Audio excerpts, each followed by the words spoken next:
Hello, hello. Welcome back to Let's Talk Entertainment News. I hope everyone is having a wonderful weekend so far. It is Saturday morning. We have a fresh coating of snow outside our window. Everything feels fresh and new, and we're going to talk about a little bit of horror movie news before we send you on your way.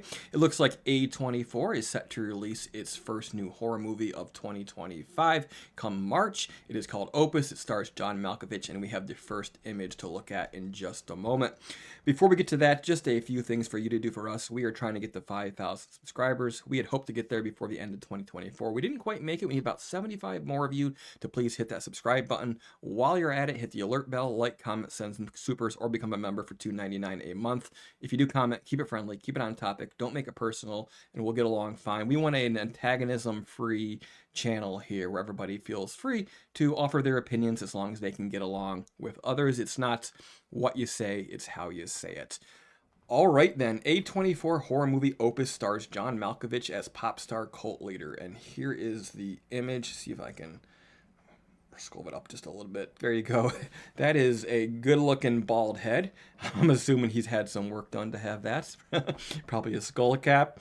And he's surrounded by followers with very nice table settings, I might say. It looks like people from all walks of life. But here is the story. A24 brings fresh horror back to the big screen here in early 2025 with Opus, starring Ayo Edebiri and John Malkovich. And USA Today shares a first look image, which you just looked at today as part of their 2025 movie preview. A24 will release Opus in theaters on March 14th, 2025 from writer-director Mark Anthony Green. The upcoming film will be A24's first new horror movie to release here in 2025. In A24's Opus, a young writer is invited to the remote compound of a legendary pop star who mysteriously disappeared 30 years ago. Surrounded by the star's cult of sycophants and intoxicated journalists, she finds herself in the middle of his twisted plan. Edebiri will play the meek yet hungry journalist Ariel, her unique charm radiating alongside a distinct final girl presence, John Malkovich's effervescent and hypnotic as Moriarty, a deified global phenomenon making a dramatic, malevolent reintroduction. What's even more intriguing is that Sundance has described the film as having musical numbers. Hopefully it's not a musical, but if the character is indeed a pop star, I could see him putting on some weird show for his followers to watch. Amber Midthunder from Prey, which I just rewatched the other day. That movie is so good, the Predator prequel. Juliette Lewis, who is always batshit crazy, also star along with Murray Bartlett, Stephanie Suganami, and Young Mazzino, and Tatanka Means. All right then, that is intriguing. I think as far as the horror world goes, I think digging into cult leaders right now is actually a really good idea, considering the world we live in.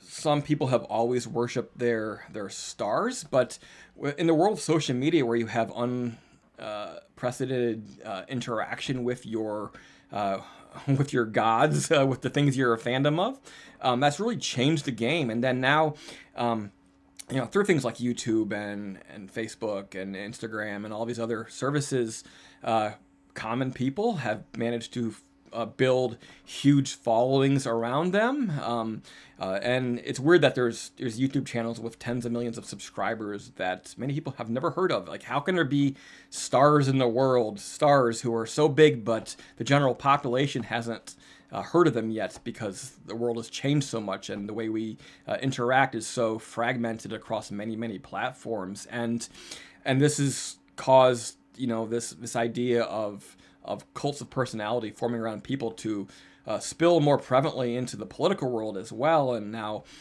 politicians are on there sharing all kinds of things and interacting in weird ways that are not normal or haven't been normal until recently. So I think exploring the idea of cults right now makes a whole lot of sense to those of us who feel that the world doesn't make any sense anymore right now.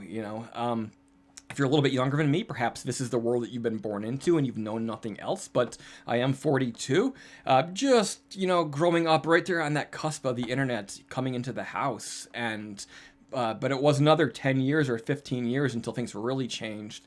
And, with the cell phones, the smartphones, and mobile internet everywhere, and it's really changed things. Like for me, it was a blessing to have access outside the world into message boards and chat rooms, but it was a sort of a limited access that you did over a slow connection for a few hours in the evening. But now it's everywhere, and it's constant information bombardment, and people get sort of hooked on people in the strangest ways. There's channels that I follow about various topics, and you wouldn't think there would be a guru about, I don't know, beard care, for example, but it's happened. And I think music, pop stars in particular, sometimes rock stars, have always had a sort of cult around them, right down from the smallest groupie to the big arena filling fans who follow the tours. And it'd be interesting to see what they do with this.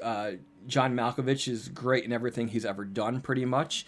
But the idea of this cult leader who's disappeared for 30 years, and what has he done in that time, and is he as much a victim as he is the victimizer? Because if you grew up with fame, it warps you as well, just as well as being exposed to it and following it and becoming addicted to something. So there are a lot of interesting implications here, and I think this is a well-timed film if it bothers to delve into the social implications of the issue. And I think being A24, it probably will. A24 is sort of a bit of a collegiate level horror label at this point, so I'm interested to see what they do. But the film will be out in March. Let us know what you think about this in the comment section below, but until next time, keep it creepy.